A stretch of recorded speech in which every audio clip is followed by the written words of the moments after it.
So, folks, here at the Daily Wire, we have been radically expanding our content offerings. One of the areas I'm most excited for us to jump into is sports. We have a brand new Daily Wire sports podcast every single day, Crain Company. You'll be getting in-depth sports analysis, informative interviews, predictions, and wagers, constant live chat engagement with the fans. You can tune in live every day at 3 p.m. Eastern at dailywire.com or over on YouTube, and you can download it as a podcast on Apple Podcasts or your platform of choice. So make sure that you subscribe. Joining us on the line are the hosts of that show, Jake Crain, Blain Crain, and David Cohn. Guys, congrats and welcome to the team. Well, Ben, thank you, man. We're unbelievably excited. Like I keep saying, I'm just waiting to wake up from a coma and then to tell me what car hit me. But no, we couldn't be more excited for a sports show that actually talks about sports, being able to cover kind of every area of it and to work for, such a great company like you guys and what you've built. It truly is an honor, and we're ready to step to the plate, to use an old cliche. So I want to have each of you guys sort of describe what your background is, how you got into this business. So why don't we start with you, Jake? How did you get into doing Crain Company and your show? Yeah, well, it's a true underdog story, average Joe style. Played at South Alabama, coached there, coached college football, going on 9 years, 6 at the Division I level, traveled all across the country. And during quarantine, during the pandemic, went back, and that was the first year of the early recruiting period. So a lot of our guys had been signed. Really not trying to waste time, but trying to keep myself busy. I always loved talking sports, not just football, and started it in a back room in Tupelo, Mississippi, and it's grown exponentially. Decided sitting in the airport, getting ready to fly back to my coaching job up in Montana, that this was something I wanted to give a shot.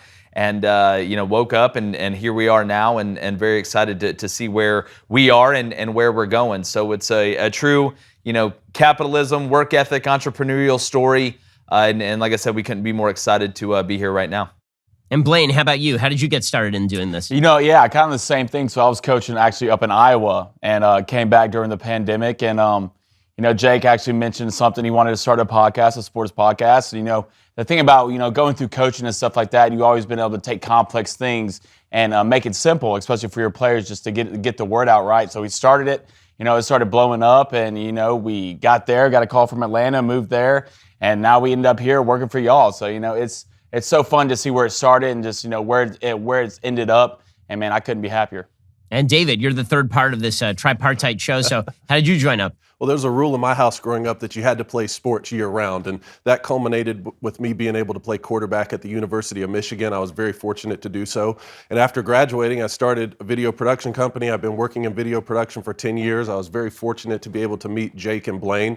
And he said, I want to have the greatest sports podcast there is. I'd like to be on video rather than just audio. And with our sports backgrounds, we really just hit it off, and one thing led to another, and now we're here. Yeah, Cohn's my tallest friend, too. Yeah, he big dude. So I'll tell you guys how I found you. So I've been listening to sports radio. I'm a big sports radio kind of junkie, and all the big shows I've been listening to. And over time, they just became unlistenable because every time I would tune in, it would be somebody lecturing me about woke politics and about why I needed to pay no attention to the fact that Nike and China and the NBA were all working together, or every time I turned on a sports game, it was somebody kneeling for the national anthem. And I thought to myself, there are literally 100 million people in this country who follow sports who are not interested in this stuff. They don't want to be lectured about wokeness. It's not even that they're right wing per se. It's just they want sports without any of the MSNBC content attached. And so I went on Twitter and I asked people, like, what's a good show that I can listen to that's just sports without the woke? And people started recommending your show. And so I saw your show. I reached out to you guys.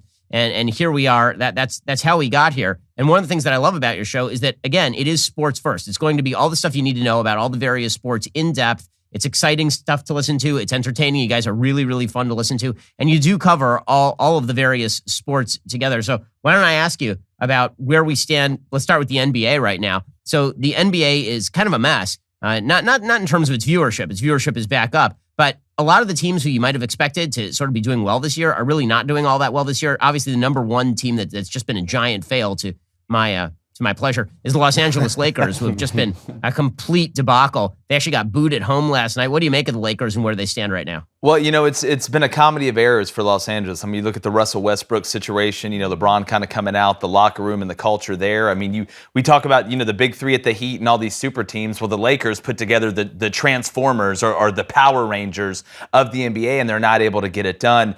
One thing, Ben, when I do look at the NBA, I'm all for parity. I like having teams teams, whether they be small market teams, be able to make a run. You look at what the Bucks were able to do last year. The Suns have really kind of come up. But the Los Angeles Lakers, it's a very simple, few team driven league. And for them to have success overall, and I'm not talking about some of the TV deals that don't make sense with the Nuggets or the Nets where you can't even watch them if you're in your own state because of cable disputes.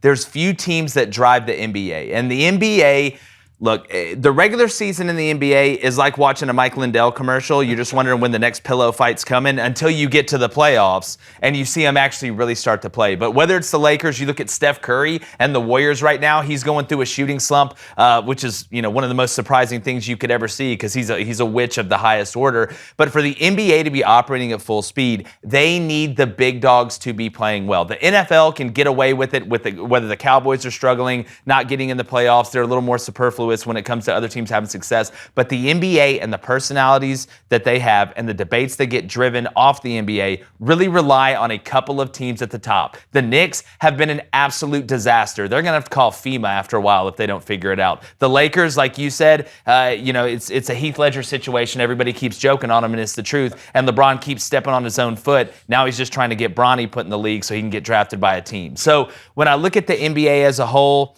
playoffs, yeah, but looking at the Lakers in this other situation, I don't know how you can fix it other than just letting it play out and stop force-feeding us who needs to be good, who shouldn't be good, and giving us reasons that don't make sense. But hell, it's the NBA, Ben. What else do you come to expect? So I want to ask you, I got just a minute here left, but I may as well get your picks now because we are about to enter March Madness in the next couple of weeks. Gonzaga is ranked number 1. You got Arizona and Auburn filling out the top 3. So from each of you, who is your pick to win it all this year?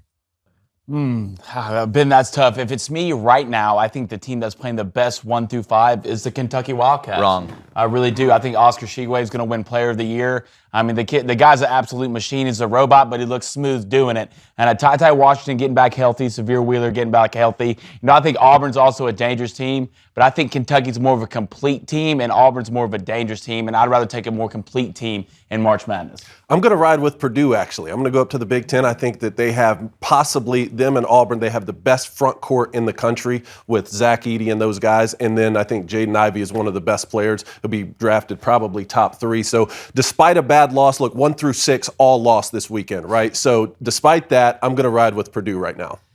Ben, I'm not going to pick Gonzaga. It's just tough for me to pick a team that they go on the road and play teams where their parents still work at the concession stand like it's high school. I'm going to go with Auburn. I think they got the best front court in the country with Walker Kessler, who's blocked more people than Mark Zuckerberg. Jabari Smith, probably going to be the number 1 overall pick in the draft. The guards have to start playing better. They've got to get more out of KD Johnson, but I think Bruce Pearl is an absolute warlock when it comes to the NCAA tournament and getting his teams to play the best. You can give me Auburn, but for sure not picking Gonzaga, and I'll die on that hill, like Colonel Mustard.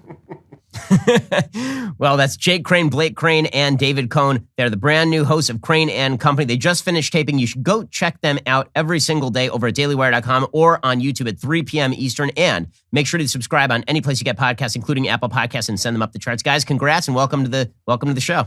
Thanks, sir. Ben. Appreciate it, my friend. Appreciate it.